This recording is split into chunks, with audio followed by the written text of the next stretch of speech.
네, 요한일서 3장 13절로 24절 말씀입니다. 형제들아, 세상이 너희를 미워하여도 이상히 여기지 말라.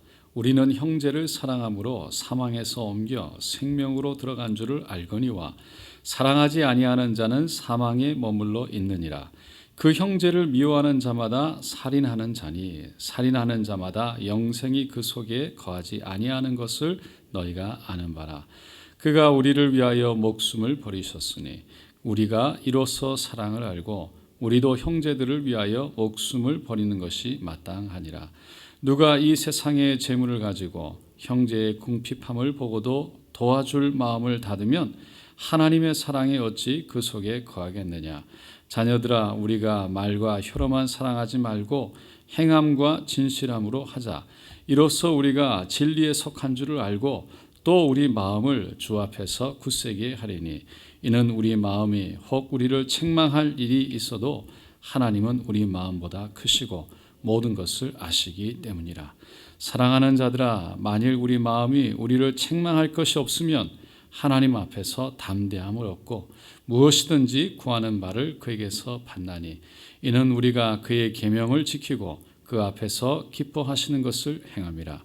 그의 계명은 이것이니 곧 그 아들 예수 그리스도를 이름을 믿고 그가 우리에게 주신 계명대로 서로 사랑할 것이니라. 그의 계명을 지키는 자는 주 안에 거하고 주는 그의 안에 거하시나니 우리에게 주신 성령으로 말미암아 그가 우리 안에 거하시는 줄을 우리가 아느니라. 아멘. 오늘 저는 요한일서 3장 13절로 24절 말씀을 가지고 사랑하는 것이 복입니다 라는 제목을 함께 은혜를 나누고자 합니다. 지난주에는 사도 요한이 3장 첫 부분, 앞에 부분을 가지고 자녀다운, 하나님의 자녀다운 삶, 그 삶이 깨끗한 삶이다라는 것을 얘기했습니다. 근데 이번에 후반부에서는 하나님의 자녀로 살아가는 그 삶이라는 것은 사랑을 실천하는 삶이다라고 말하고 있습니다. 오늘 본문의 13절, 우리 첫 번째 구절인데요. 형제들아, 세상이 너희를 미워하여도 이상히 여기지 말라라고 말합니다. 오늘 본문의 핵심은 형제를 자매를 사랑하자, 실천하자라는 것인데 우리가 이 말씀에서 세상이 너희를 미워해도 이상히 여기지 말라라는 말로 사랑을 실천하며 살아가는 성도들에게 왜 이런 말을 했을까? 왜 이런 말로 사도 요한은 위로했을까라는 질문을 해보게 됩니다. 여러분, 세상은 사람을 사랑하는 것에 의해서 돌아가는 것이 아니라 사람을 품고 사랑하는 것에 의해서 돌아가는 것이 아니라 힘의 논리와 부의 논리에 의해서 돌아가는 것이 세상이에요. 다시 말해서 세상을 움직이는 핵심적인 논리는 부와 힘, 힘 있는 사람이 끌고 가는 거죠. 목소리 큰 사람이 이기는 것이 세상의 논리입니다.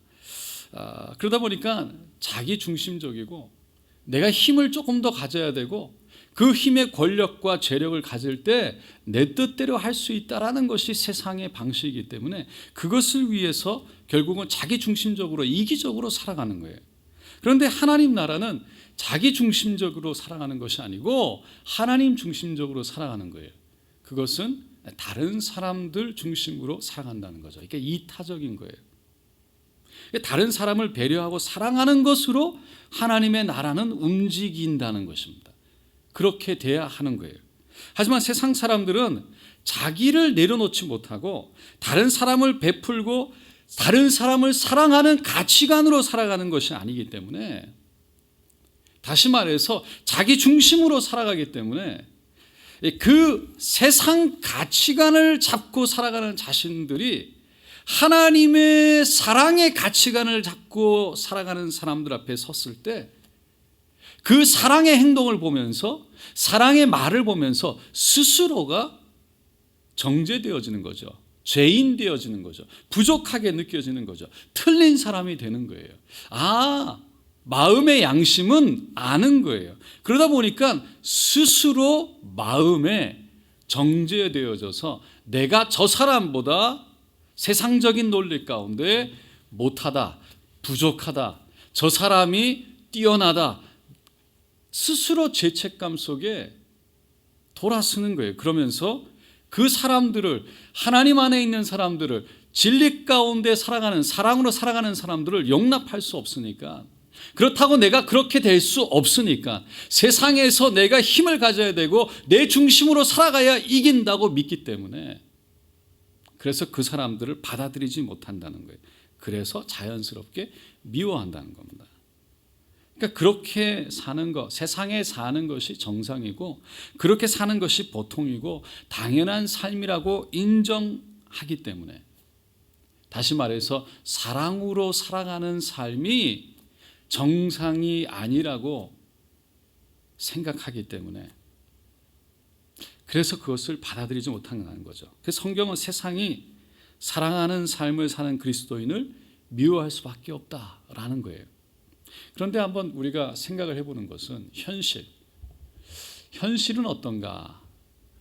지금 현실은 세상이 교회가 사랑을 실천하지 않기 때문에 미워하는 것이 아니라, 어떻게 보면 교회 안에서 세상과 전혀 다르지 않는 모습들이 너무나 많이 나타나기 때문에 사람들이 전혀 교회에 대해서 미워하지 않아요.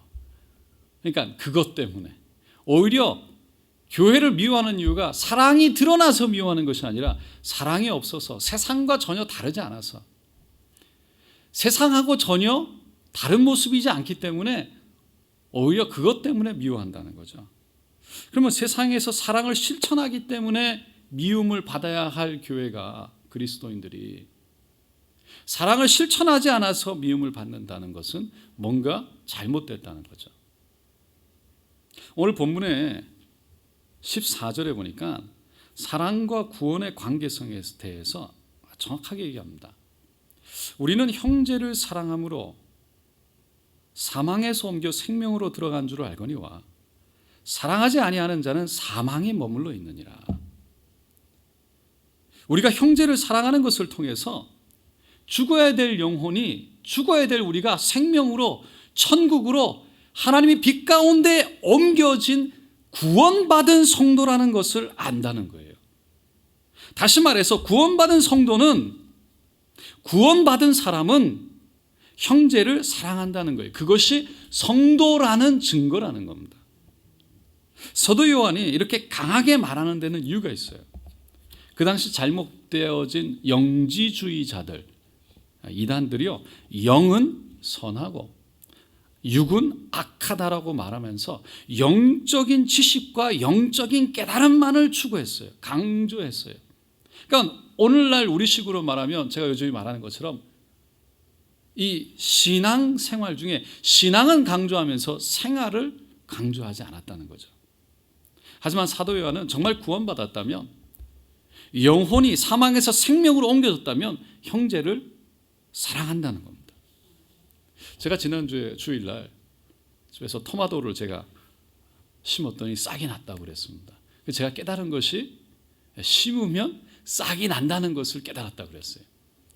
여러분, 이와 마찬가지로 우리가 생명에 심기우면 사랑의 씨앗이 나게 되어 있다는 겁니다. 그러니까 오늘 본문 15절, 그래서 사도 요한이 그 다음 절에 이렇게 말합니다. 그 형제를 미워하는 자마다 살인하는 자니. 살인이라는 것은 참 하나님 앞에 용서받기 어려운 거겠죠. 살인하는 자마다 영생이 그 속에 거하지 아니하는 것을 너희가 아는 바라. 미워하는 사람에게는, 사랑의 싹이 나오지 않은 사람에게는 영생의 씨앗이 심겨지지 않았다는 거예요. 예전에 국민일보 교자시에 칼럼이, 교자시라는 칼럼이 있는데, 제가 한 목사님이 이런 글을 올린 걸 봤어요. 강원도 어느 산골 아기 사슴과 할머니의 사랑 이야기다. 허리가 흰 할머니가 어느 날 아기 사슴을 발견한다. 고아가 된 어린 것을 거두어 우유를 먹이며 정성 들여 키워 4개월이 됐다. 노순이라는 이름을 짓고 자식처럼 사랑할 수 없는 할머니를 사슴은 그림자처럼 따라다닌다.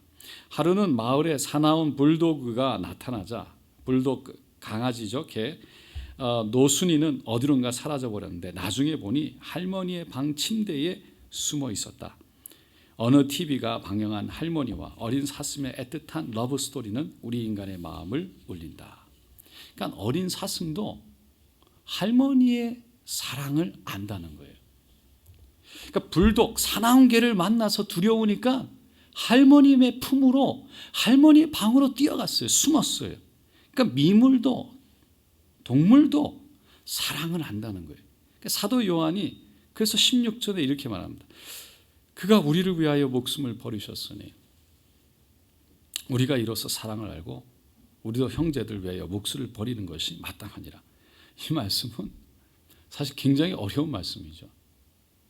하지만 이 말씀이 말하고 있는 의도는 뭐냐면 이 사도 요한의 동생 야고보 장로가 행함이 없는 믿음은 죽은 것이라고 말했던 그 말씀과 같은 말씀이에요. 그러니까 믿는다면 행함이 따라오게 되어 있다. 따라와야 된다라는 거예요. 다시 말해서 내가 사랑받았다는 것을 깨달았다면, 내가 사랑을 받았다면 그 사랑이 나로 하여금 나오는 것이 마땅하다라는 것이죠. 그래서 사랑은 상호작용이다. 서로 주고받는 작용을 한다 말합니다. 어렸을 때부터 부모의 사랑을 받고 또 그 사랑을 받았다는 것을 느끼며 자란 자녀들이 평생 사랑받는 자녀로만 있지 않는다고 말합니다. 다시 사랑을 나누는 자로 세워진다는 거예요. 왜냐하면 자기 안에 사랑이 있기 때문에, 내가 충분히 사랑을 받았다는 것을 알기 때문에, 그래서 내 안에 있는 그 충분한 사랑이 드러나와서 다른 사람에게 사랑을 베풀 수 있는 마음의 여유를 갖게 한다는 거예요. 여러분, 사랑이 꼭 물질이 있어야만 사랑하는 것은 아닙니다. 또 물질이 있어서 베푼다고 꼭 사랑하는 것도 아니에요. 마음의 여유가 있는 사람이 사랑하는 거예요. 내가 누구인지 알고 내가 나누어도 나에게 하나님 안에서 부족함이 없다는 것을 아는 사람이 나누는 거예요. 그러니까 그리스도인들은 자신을 향한 하나님의 큰 사랑을 깨닫는 순간 변하는 거죠. 세상의 원칙을 따라서 이기적으로 살아가는 모습들이 하나하나 변해가는 거예요. 세상의 원칙을 따라 이기적인 모습으로 살아가던 모습이 변해가는데, 사도 요한이 원래 사랑의 사도라는 별명을 가지고 있었습니다. 그가 그렇게 불렸던 이유는 그가 다른 제자들보다 예수의 품에 가장 가까이 그의 얼굴을 묻고 그 하나님의 사랑을 가장 가까이서 받았기 때문인 거예요. 예수님께 그 사랑을 받았던 그는 그 사랑이 무엇인 줄 알았기에 다른 사람을 그렇게 품는 사도가 되었던 겁니다. 독일이 낳은 세계적인 신학자 위르겐 몰트만이 있습니다. 그 교수가 한국을 방문했을 때 기념 강연을 했는데, 돌아가기 전에 국민일보 기자가 질문을 했습니다. 몰트만 교수님, 지난 시절을 회고해 볼 때 과연 인생이란 무엇이라고 생각합니까? 굉장히 큰 질문이죠. 근데 그분이 이렇게 대답했습니다. 인생이란 사랑 가운데 거하는 것입니다. 사랑 가운데 거하고 사랑을 주는 것이 인생이 아닐까요? 사랑을 주지 못하면 죽은 것입니다. 그러니까 사랑이 없는 그리스도는 죽은 그리스도이다라는 거예요. 참된 사랑, 그 사랑이 우리 삶에 어떻게 나타나야 될까요? 17절에 보니까 누가 이 세상의 재물을 가지고 형제의 궁핍함을 보고도 도와줄 마음을 닫으면 하나님의 사랑이 어찌 그 속에 거하겠느냐. 실제적인 사랑을 말하고 있습니다. 형제 자매가 어려움에 처했는데 재물을 가지고 있음에도 불구하고 그 사람들을 돌아보지 않으면 그 사람 안에 하나님의 사랑이 있다고 어떻게 말할 수 있겠느냐라는 거예요. 야고보서 2장에 보니까 만일 형제나 자매가 헐벗고 일용할 양식이 없는데 너희 중에 누구든지 그에게 이르되 평안히 가라, 덥게 하라, 배부르게 하라 하며 그 몸에 쓸 것을 주지 아니하면 무슨 유익이 있으리요? 이와 같이 행함이 없는 믿음은 그 자체가 죽은 것이니라. 그러니까 행함이 없는 믿음은, 실천이 없는 사랑과도 같다는 거예요. 그래서 김동길 교수가 사랑이 뭐에 대해서 이런 짧은 글을 썼는데 거기에 이런 이야기가 나옵니다. 강화도에서 목회하는 목회자 목사님이 아들이 하나 있는데 어느 날 그 학교에서 연락이 왔대요. 담임 선생님이 꼭 부모님을 아버지를 만나야 되겠다고. 그래서 담임 선생님을 만나러 갔더니 학생들이 목사님 아들을 자꾸 사팔뛰기라고 놀리며 왕따를 시켜서 그 아들이 몹시 힘들어하고 괴로워한다는 겁니다. 어떻게 했으면 좋겠습니까? 목사님이 그 얘기를 듣고 태연하게 선생님 사팔뛰기를 하는데 어떻게 하겠습니까? 제가 아들에게 한번 잘 얘기해 보겠습니다. 그러고는 인사를 하고 나왔어요. 그런데 그날 밤에 목사님이 교회 바닥에 엎드려서 밤새도록 울며 하나님 아버지 내 눈하고 아들 눈하고 바꾸어 주세요. 내 눈하고 아들 눈하고 바꾸어 주세요. 그러면서 기도했다는 거예요. 여러분 사랑에 대해서 우리가 생각해 보는데 사랑은 희생입니다. 희생이 없는 사랑은 사랑이 아니라는 거예요. 그래서 사도 요한이 18절에 자녀들아 우리가 말과 혀로만 사랑하지 말고 행함과 진실함으로 하자라고 말합니다. 근데 진실함이라는 것이 중요해요. 진실하다. 진실하다는 단어를 가만히 생각해보면 뭐가 진실한 건가? 여러분 왜 사도 요한이 진실한 사랑으로 해야 된다고 그랬을까요? 왜냐하면 진실하지 않은 사랑이 있기 때문이에요. 그것을 알 수 있는 것이 사랑장이라고 불리는 고린도전서 13장에 보면은 이런 말이 나옵니다. 4절 5절에 사랑은 자랑하지 아니하며 교만하지 아니하며 무례히 행하지 아니하며 자기 유익을 구하지 아니하며라고 말해요. 그러니까 사랑은 실천이 있기는 한데 그 실천을 준 것 때문에 조건이 붙지 않는 거예요. 자기 유익을 구하지 않는다. 자기 자신을 위한 조건이 없는 것이 진짜 사랑이라는 거예요. 자기 자신을 드러내서 자랑하는 것이 사랑이 아니고 자신의 우수함을 드러내기 위해서 자기 도취에 빠지는 것이 사랑이 아니고 다른 사람을 무시해서 무례하게 행하는 것이 사랑이 아니고 자기의 유익을 구하는 것이 사랑이 아니라는 겁니다. 그러니까 사랑이라는 것은 진실한 사랑이라 그냥 사랑이라는 행동이 있을 수 있는데 그 행동에 대해서 조건이 붙으면 내가 어떤 유익을 추구하는 조건이 붙으면 그거는 사랑이 아니라는 거예요. 예수님이 십자가에서 죽으실 때 조건 없이 죽으셨습니다. 너가 나를 구세주로 영접하면 내가 죽어주고 그렇지 않으면 내가 안 죽겠다라고 말씀하신 것이 아니었어요. 너가 나를 기억하면 내가 너를 받아주고 너가 나를 기억하지 않으면 내가 너를 위해서 죽지 않겠다라고 말씀하시지 않았어요. 조건 없이 그 자리에서 십자가를 지셨어요. 자신을 창으로 찌는 못으로 박은 그 로마 병정들을 향해서조차도 하나님 저들의 죄를 용서해달라고 조건 없이 자신을 내어놓으셨어요. 중국에 선교문을 열었던 허드슨 테일러 선교사가 이 영국으로 돌아왔을 때 허드슨 테일러 선교사님이 그 다음 선교사 지망생들에게 질문을 했대요.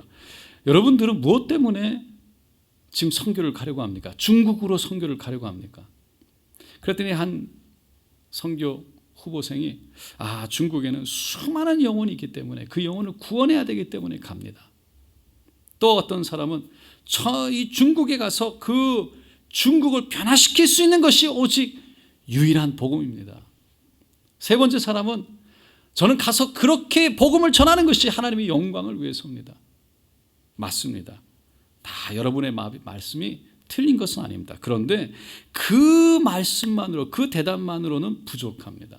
정말 여러분들이 그곳에 가서 어려움을 당하고 삶의 역경과 진짜 선교하는데 어려움을 받을 때 그것만으로는 감당할 수가 없습니다. 다들 놀랐어요. 질문을 했어요. 그럼 무슨 동기로 목사님은 중국으로 선교를 가셨습니까? 저에게 있어서 그 중국으로 간 것은 오직 하나밖에 없습니다. 동기가. 그것은 중국인을 사랑해서이기 때문입니다. 진정한 사랑에는 다른 포장이 없어요. 조건이 없어요. 그냥 주는 거예요. 조건이 없어요. 언젠가 제가 읽었던 글이 생각나는데 어느 교수가 자기의 가장 기억에 남는 학생이 있대요. 어느 날 그 학생이 와가지고 조그만 쪽지를 하나 내밀고는 갔다는 거예요. 열어보니까 거기에 이렇게 적혀 있었답니다. 선생님 좋아요. 선생님이 좋아요. 기냥. 할렐루야. 오늘은 굉장히 딱딱하시네. 저도 그렇습니다. 선생님이 좋아요. 기냥. 제가 결혼 예배 학교를 할 때 한 5번 정도 5주에 걸쳐서 세미나를 합니다. 근데 그 중에 한 번이 사랑에 대해서 마지막에 사랑에 대한 거를 나누는 거예요. 사랑이나 뭔가. 근데 그때 가끔 이런 얘기를 합니다. 사람들이 저에게 아내가 어떤 부분이 좋냐고 왜 좋냐고 질문을 할 때가 제가 있었다고 얘기를 해요. 그때 그 질문을 받았을 때 곰곰이 생각해 봤다고 그럽니다.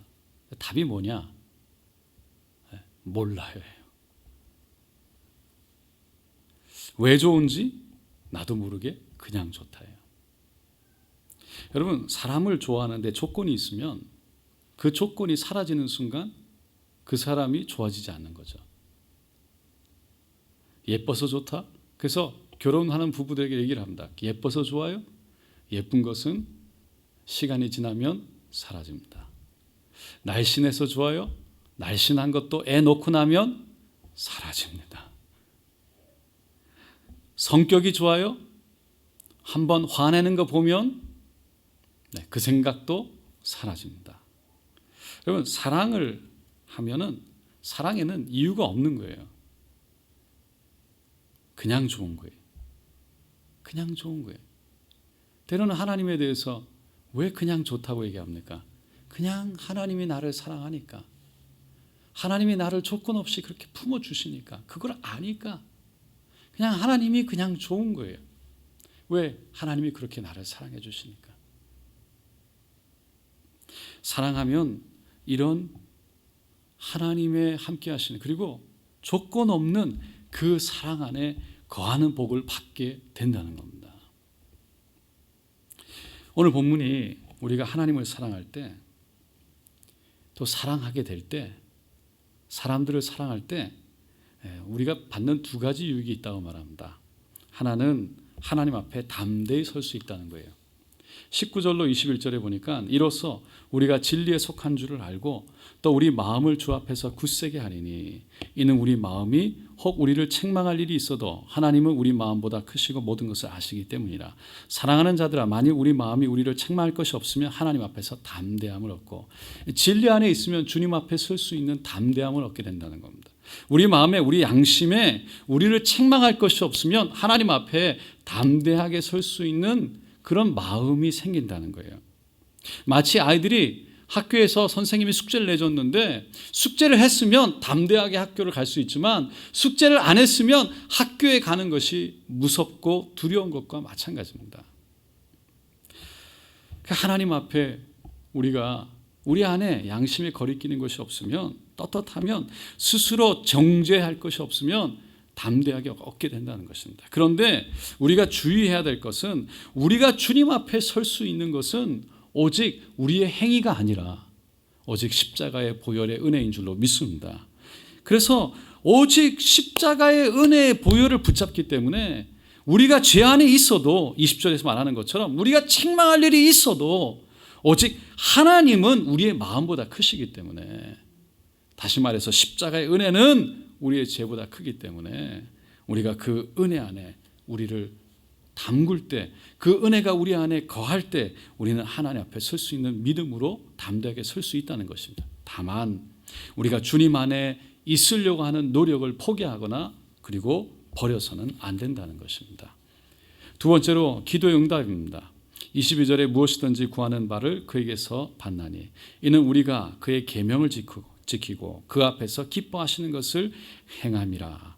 요한복음 15장 7절 우리가 잘 아는 말씀이죠. 너희가 내 안에 거하고 내 말이 너희 안에 거하면 무엇이든지 구하라. 그리하면 다 이루리라. 그 계명을 결국은 지키고 그 계명 가운데 우리가 살아갈 때 하나님 앞에 구하는 것마다 이루어 주시겠다는 하나님의 예수님 말씀하신 약속입니다. 우리가 그거 생각할 때 우리가 사랑 안에 거한다는 것이 얼마나 큰 복인지 다시 한번 생각해 보게 됩니다. 상담학자 유명한 분입니다. 데이비드 시멘스라는 분이 있는데 이분이요 크리스티애니티 투데이라는 그런 기독 잡지에 글을 올렸습니다.